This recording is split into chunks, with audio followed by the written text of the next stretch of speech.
Have you ever noticed that your soul or your conscious self wants you to be successful?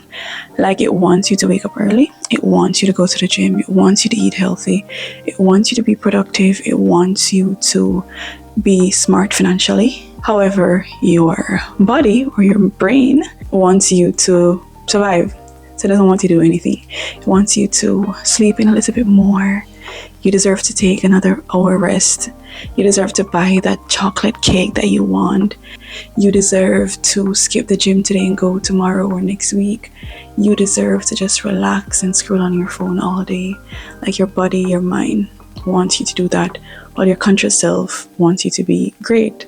And with these two things being a friction against each other, it's very, very difficult for you to actually get to a place where you can be productive. Now, some people have managed to overcome that friction, and some people are still struggling on a daily basis. They even try and fight those urges. From my little knowledge that I've gathered over the past couple of years, I've grown to understand your mind / body, this physical shell that we're in, and your conscious self or subconscious self or soul is two completely different things. Now, because of that, it's causing a lot of us to not be as driven, as ambitious, or as hardworking as we'd love to be to achieve our goals. If you can relate to this any at all, then I'd love for you to be able to listen to this video, because my goal with this video is for you to be able to identify where your soul and your body is causing a friction and where you're not able to accomplish your goals because of this, and what you can do to actually get a step closer towards reducing this friction and being able to accomplish all your goals, feel fulfilled, go on your personal development journey, and be as successful as you possibly can within this lifetime.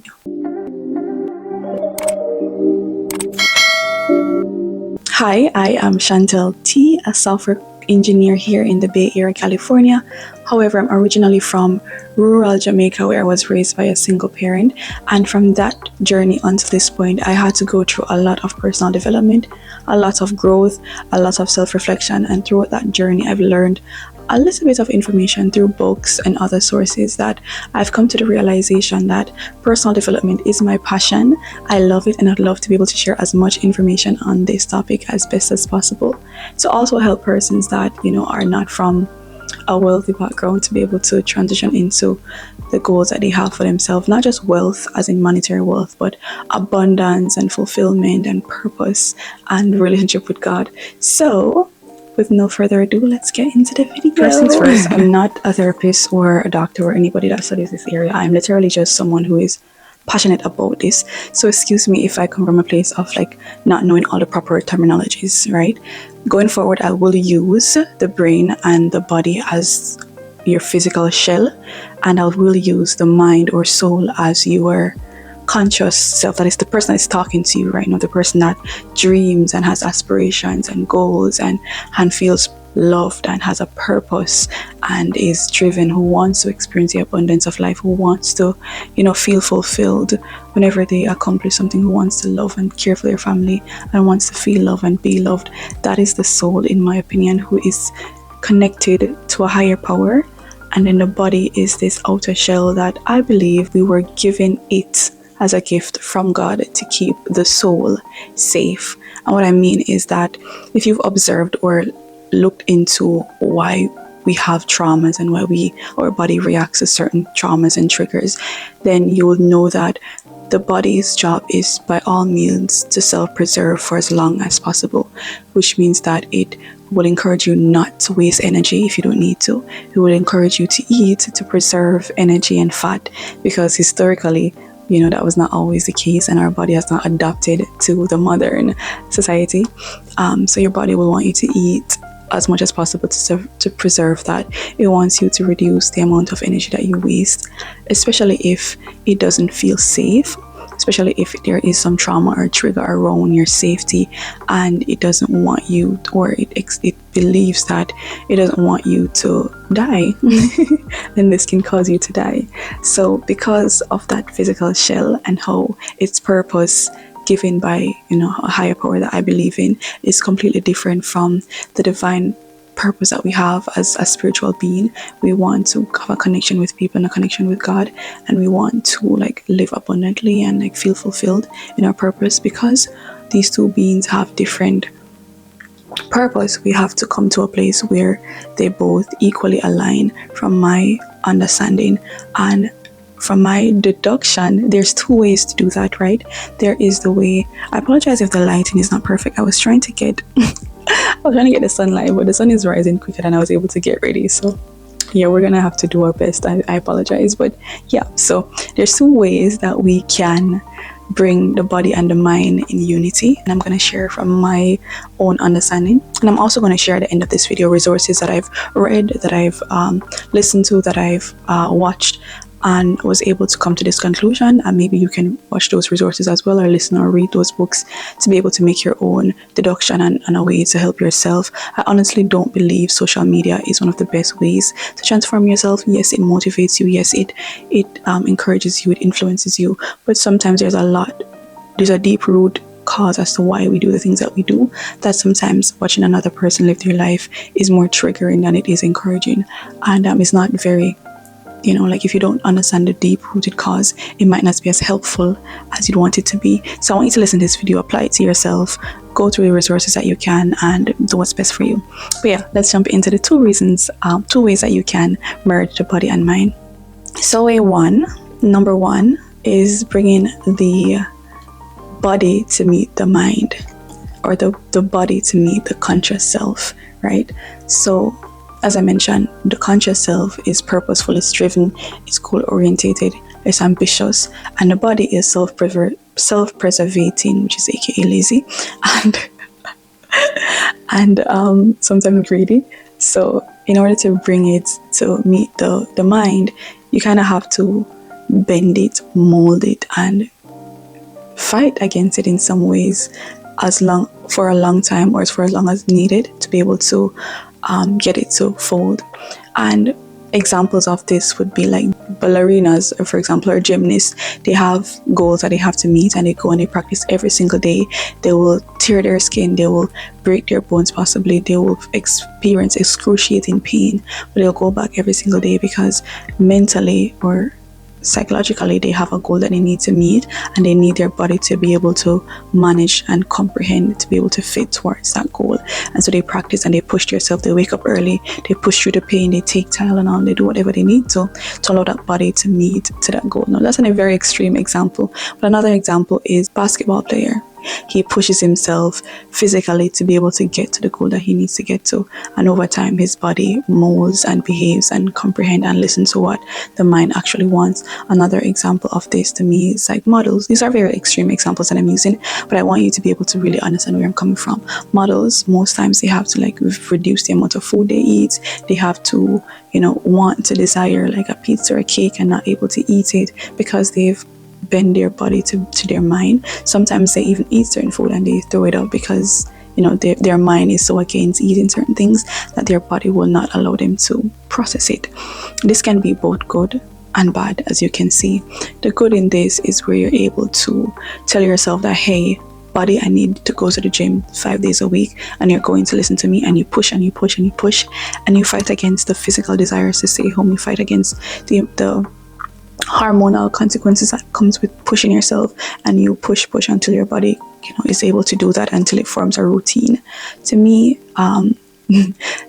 that is where a lot of like more successful people push themselves in a specific area. And obviously there are pros and cons to that. A pro to that is you're able to probably be one of the most outstanding persons in your field, or you're able to be recognized for doing this amazing thing.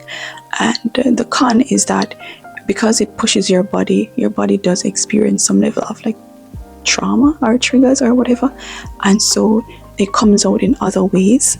And so this one area of your life may be thriving, and other areas of your life may not be doing so well.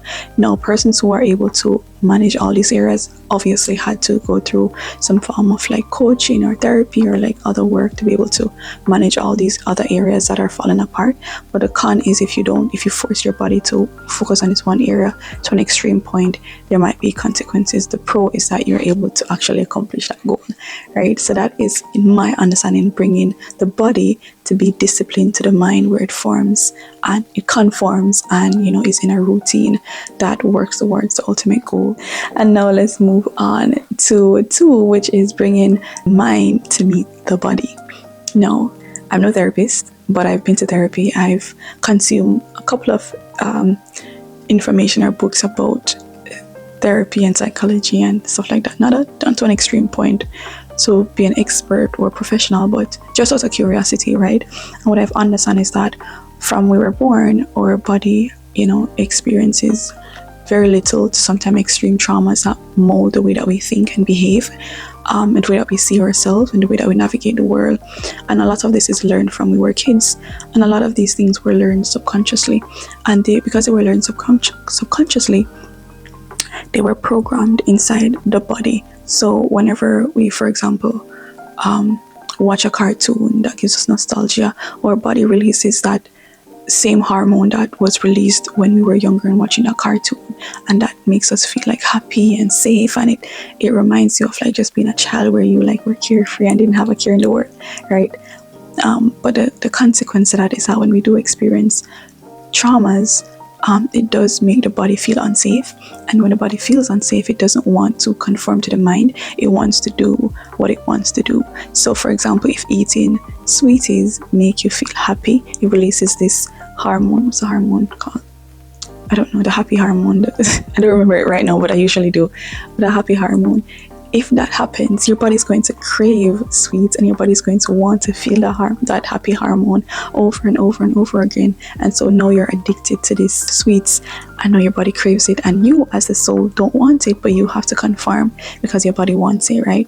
That is where the body takes control. But you now have to go ahead and do some work. So you either have to go to therapy, you either have to do breath work, yoga, meditation, journaling, praying, manifesting, all of these other work to figure out. The goal is to figure out why the body does what it does and why the body feels unsafe in certain activities, with the intention of fixing the body or encouraging the body to feel safer.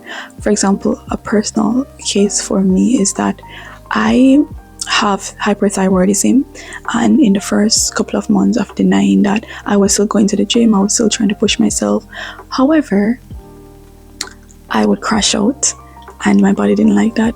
And so when I was able to acknowledge that I do have hypothyroidism, I need to get medical help or I need to take my meds, and I did that for some time, and it regulated.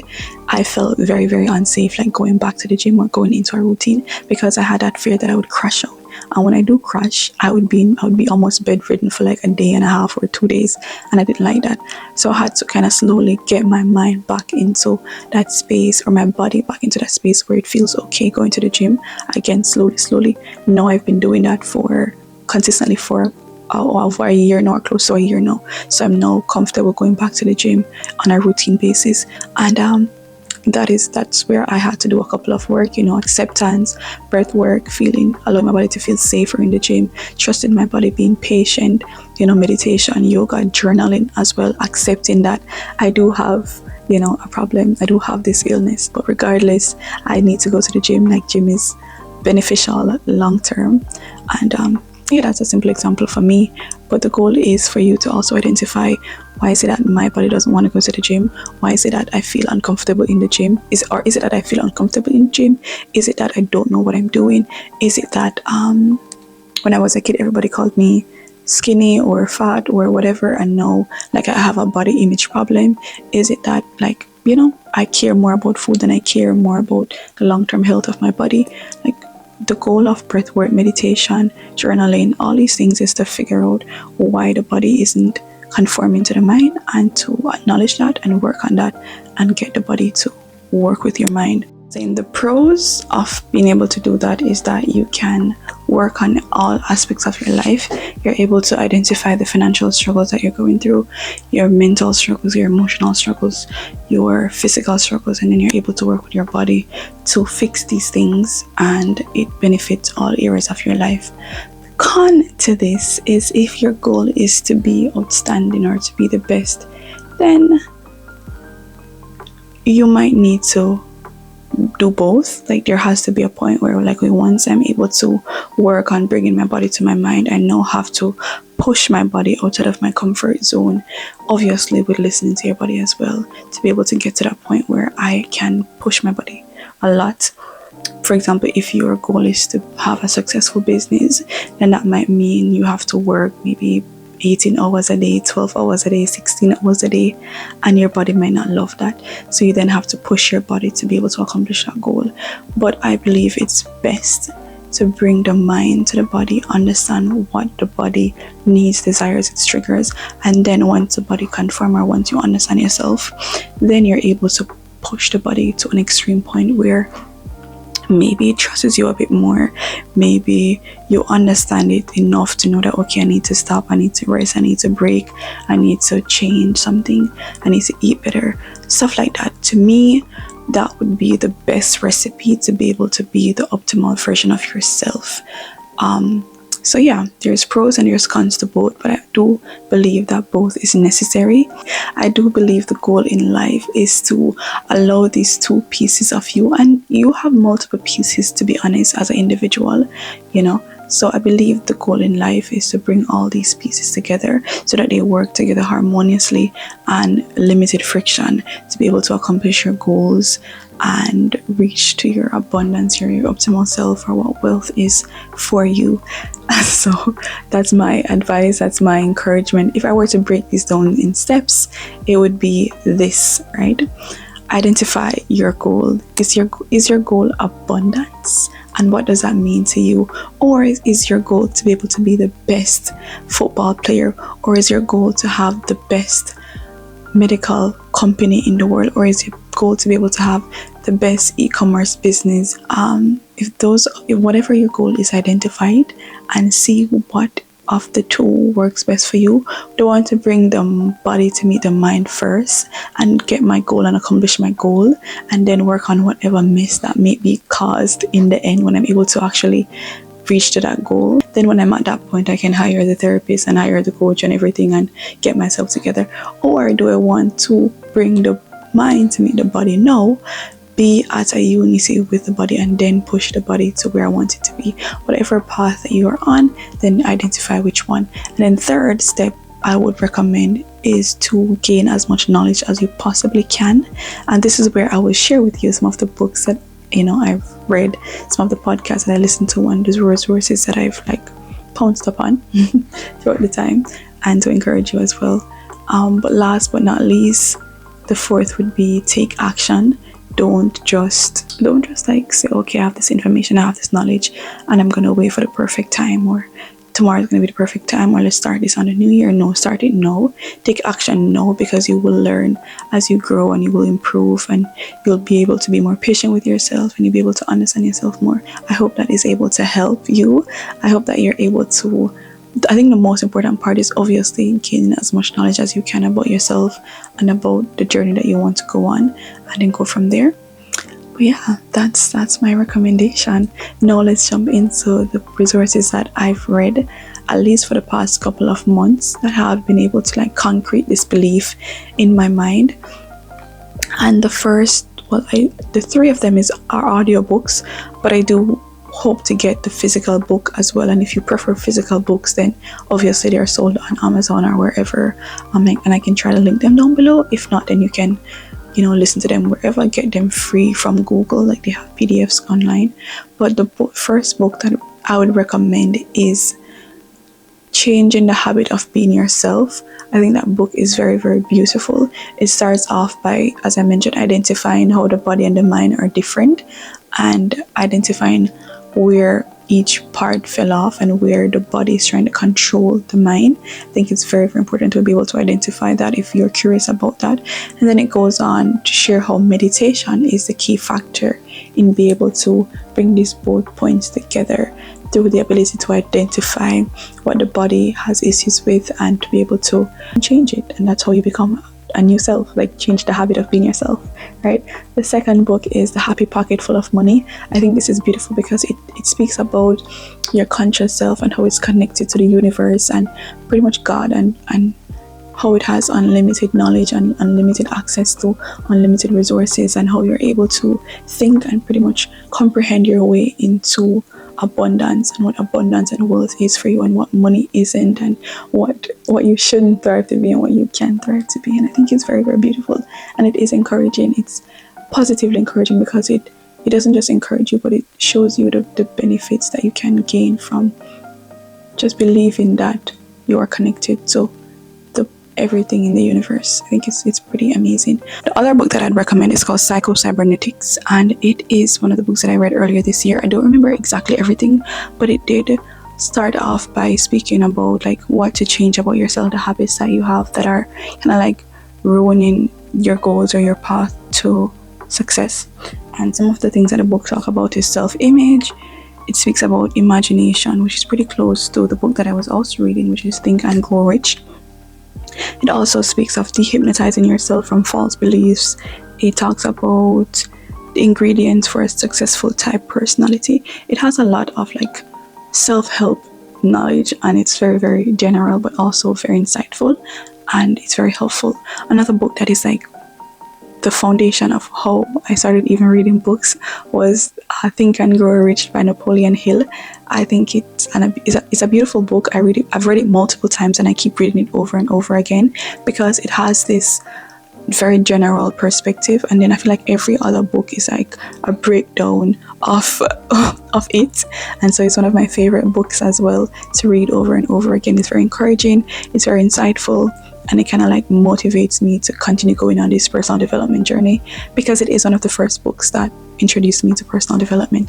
But yeah, and then one of the books that is very, very, very important to me is the Bible, which is very, very, it's very insightful. It has a lot of knowledge in there, and it also keeps you grounded, because I believe if there's no moral compass to what you're doing, then you might be all over the place.